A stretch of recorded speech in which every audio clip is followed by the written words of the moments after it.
93rd Academy Awards were last night. Yes, it was Oscars' big night, and as you could see, they had to construct because security in downtown Los Angeles is normally fairly lax, and maybe these were just images in order to properly convey the message that they needed to keep people inside the ballroom, at least so somebody could at least present the appearance that somebody's watching, because as you probably already know, the fucking numbers dropped. They got under 10 million viewers. 9.85. A little retarded. I was trying to go off the top of my head. It's still terrible. Dropped nearly 60%. 58% of people year over year.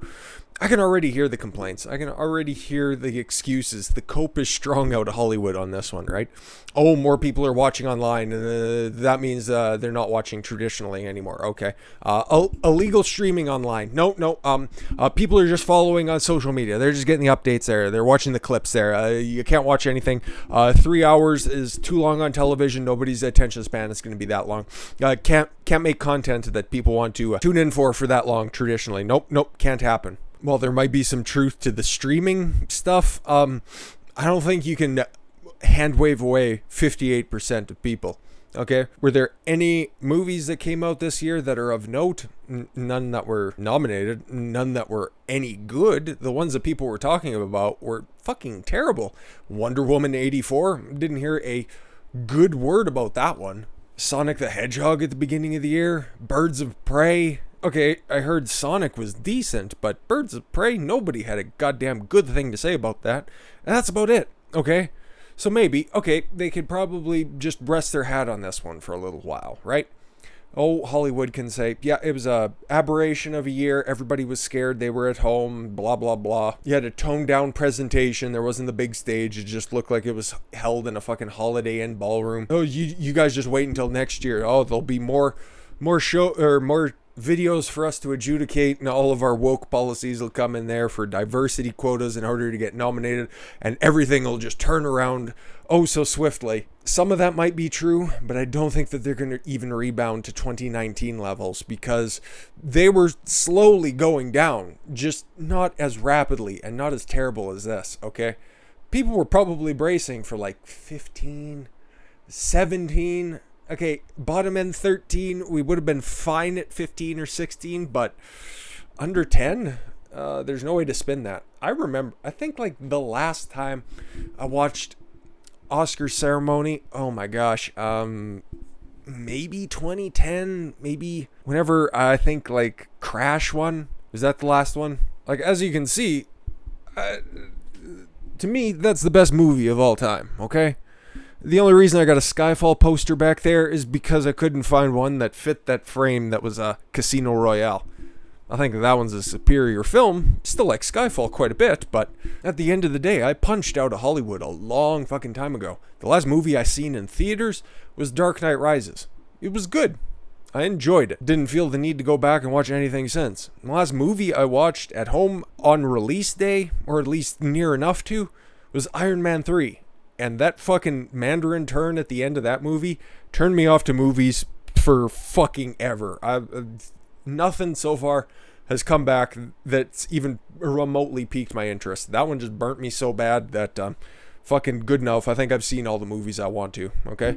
Everything else prior to that, I've got decades and decades of old film that's 30 to 40 times better than that. And if I want to watch an old superhero movie, I still got Blade and the old Superman movies to go watch. That's fine with me. But there's just nothing in Hollywood that's really left for people. It's all diversity quotas. It's appealing to the people that are just never ever going to be satisfied. It's never enough for them. Like, one of the big takeaways was a Chinese woman ended up winning 2 Oscars. The director, so wonderful, stunning, and brave, except for the fact that you're trying to virtue signal to China. But they ended up censoring her victory. You can't make this stuff up. They're trying to appeal to this 1.3 billion person potential audience, but every time you keep pushing your shit over there, they aren't picking up on it. They hate Star Wars. Stop trying to push Star Wars over there. Shang-Chi and the fucking 10 Rings, Phase 4 of Marvel, They don't like that kind of stuff. When it gets tested, when the trailers go out over there, they fucking shit on it because they don't want this woke stuff. The reason that people look over to Western cinema, the reason that people used to like Hollywood, is because of the movies Hollywood put out there. It's not the pandering stuff, okay? People still think of Hollywood. They still think of John Wayne.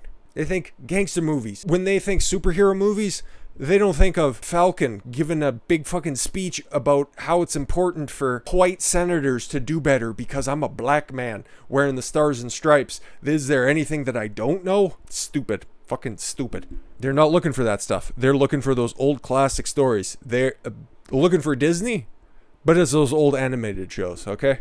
It's not these new stories that people are trying to tell. It's not these skin suit versions of the things that people used to love. The retellings that have no soul. Mulan's a perfect example of that. I think that's another one that came out in 2020. Watched a review, read some reviews on that one. Compare and contrast with the 98 version of Mulan. That was about at the tail end of when I started to stop caring about a Renaissance Disney. But yeah, even just seeing some clips from the old version of it, it's like, okay, yeah, it's telling a good story. And then what did they do with the new live action version of it? Well, they take out all of the likable characters. They take out Mushu. They take out the cricket. And then they start piling on stuff that's just fucking stupid. Oh, she has chi and she can beat people up with fucking throwing towels at them. It doesn't make any sense. Or they try to pantomime old scenes from it. When Mulan would go to the matchmaker and she would learn how to become a good geisha girl, whatever. It makes sense. You watch the film if you don't recall. There was humor. There was comedy in the animated version. Not stuff that you couldn't do in real life. It was just the hyper-stylized version because, hey, what you can get away with in animation is a little bit stronger than you can in real life. And then you got the live-action version of it, and it falls flat as this director's ass. There's nothing there. There's the villain of the film ends up becoming this sympathetic figure who wasn't even in the first one. Why bother calling it Mulan? Because your shitty stories need a vehicle in order for them to get out there. And then once people catch on to the idea that these things aren't that hip, especially places like China where you're trying to pander to, it doesn't fly. It doesn't fly. Let's get back to the numbers though. Enough proselytizing. In delayed fast and national results just released by Nielsen, the 93rd Academy Awards were watched by a mere 9.85 million people, with a dismal rating of a 1.9 among the 18 to 49 demographic. Fucking oof. That's like modern day wrestling numbers. My lord. Reports the far left, for a media review company, deadlines, far right, I take a little bit of umbrage to that, but not too much. How dreadful is that? Well, last year's Oscars used to be the lowest rated in history. And that was a collapse of 58% below that. In the key 25 to 40 or 54 age demo, the collapse was a whopping 64%. Wow. Dude, even just looking at the tertiary numbers, like their social media interaction, what these people are pandering to, that's their crowd. Not a whole lot of tweets about it. I didn't really see much about it. There's just nobody cared, okay? You can always put that on, okay, not a lot of movies people know about that came out this year. All the media people were talking about were television shows that eventually started out good, WandaVision, and then fell right the fuck off a cliff. Or you got stories like this in the lead up to the Oscars itself. I'll just read a paragraph from this. Now, these so-called stars are just cult of pompous, insufferable blowhards who take themselves oh so seriously, even though they have done nothing to earn our admiration or respect. They act as though they are superiors when they know they are nothing more than hypocrites and liars who carry a $200,000 gift bag. Yeah, that was provided to everybody who was an audience. It wasn't a big crowd that was there, but a $200,000 gift bag for the people who just go up there and preach their woke or their socialist talking points. And I don't mean like old GOP staunches that are socialism is the biggest threat. And it's like, no, these people are actively calling for all of those Marxist talking points that you hear from the likes of BLM founders. That is, if they could be asked to get out of one of their 5 homes to deliver a speech for no less than 5 figures. So yeah, I couldn't be happier that less than 10 million people tuned in, okay? Oscars, like I said, used to be great. It used to be a big family event. I'm sure you and your family too probably always used to sit around. It was the biggest or the second biggest night on television? It was the Super Bowl and it was the Oscars. Everybody would get together for those those two things, sorry, and they would pop tremendous ratings. I wouldn't know half the movies that were up for nomination, but it was a big event. All the stars from all of the good shows that you'd see there would go up there. They would say something. Robin Williams would do his real shit Jack Nicholson impression. Billy Crystal would end up hosting if Steve Martin was busy that evening, and perhaps Whoopi Goldberg would stop by. Everybody liked it. Everybody clapped. It was a fun few hours on a Sunday evening. Now it's just another lecture. It's just another talking down to by people that you don't know, people that you don't respect, talking about stuff that they just don't understand, stuff that you can get on a daily basis. All you need to do is just look at what a few people are saying on the different outlets that'll give them a platform, who still think that celebrity has some sort of authority on their day-to-day life. Like, you got The View, if you wanted some fucking out-of-touch actor.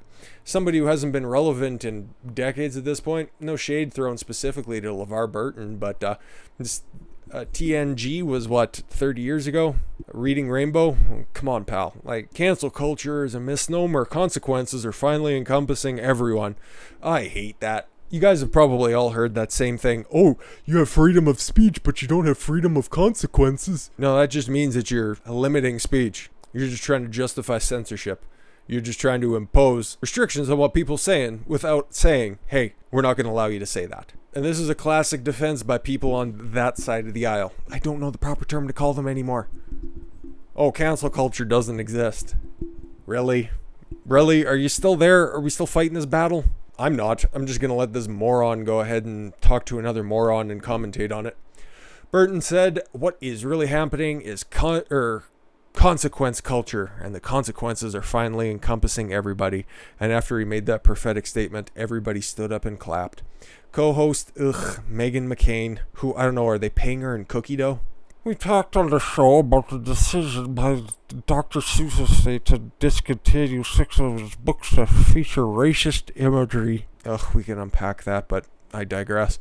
What do you think of that decision about, sorry, I have to stop for a Big Mac break, the cancel culture surrounding works of art or artists that are controversial? Look, you can see she's becoming so big that they're going to have to zoom out and give her an additional rectangle on that fucking Zoom call they call The View. Burton said, you know what? It's interesting because I just, for the Dr. Seuss Foundation, did a voiceover for a company for a video that have put together to remind us that Dr. Seuss is more than simply a company that decided to put a couple of books on the shelf to take them out of rotation. That man, Theodore Geisel, is responsible for generations of wholesome, healthy, wonderful, transformative content for children of all ages. How many lines are we into this and he still hasn't addressed the central topic? So I think we just need to put things in perspective. In terms of cancel culture, I think it's misnamed. It's a misnomer. I think we have consequence culture. Again, just the subversion of language to the point that it doesn't represent what it's supposed to. Or perhaps this is just the NPC upload and this is just what he has for today. Just because there is a verdict does not mean that there has been justice. This is just the beginning. Accountability. Accountability. I thought this should be reserved for data. I think it has everything to do with the new awareness. With the new awareness of people, woke people, who were simply unaware of the real nature of life in this country for people who have been othered since the nation began, said millionaire LeVar Burton. Somebody who hasn't seen poor people in decades. Oh my goodness. But nobody would have heard of this anyways. I don't know who watches The View. I probably wouldn't commiserate with anybody who actively watches The View unironically. So I think at this point, like I was talking about yesterday with Bill Maher, where it's just the person that the right brings up whenever they need to, look at, it's like, oh, see, even him and Bill Maher is a proud liberal. The liberals, leftists, the left, whatever you want to call them, they don't care what Bill Maher has to say. It's like bringing up celebrities. The only time that I do is just to laugh at them. I don't really care what they have to say. Stupid comments like this, or you'd have from a couple weeks ago, Scarlett Johansson, oh, actors should just stop talking politics. And it's like, okay, I don't care if you have an informed position. One side or the other, that's fine. Just don't come off with some rambling disaster like that. Oh, it's so nice to work for Dr. Seuss, but at the same time, I think that it's consequence culture. What does that mean? Care to elaborate a little bit? Nope, sorry, you had your 90 seconds. Gotta go. If it wasn't for these big companies having the big platforms, having the seemingly infinite money behind them. I think the View's on ABC, right? Yes, it's on ABC. Strangely enough, owned by Disney. They can continue with this hot heaping helping horseshit for as long as possible. They can keep putting out their views at the expense of the viewership in order to just indoctrinate whoever's left. And as we've seen in the previous video as well, those people are starting to peel off more and more. And if you can't even pull people in for the biggest night in entertainment at the clip, at even half of the clip that you could the year before, and nobody's listening to your shit. And don't for 1 second think that The View has any sort of balance on it because Meghan McCain's there. Sure, her old man was a Republican by name only, but any scale that she hops on is never going to be balanced. With that said, I thank you all very much for the gift of your time. I've been Don Consuelo. I want you to follow your gut and get after it. Take care, everyone.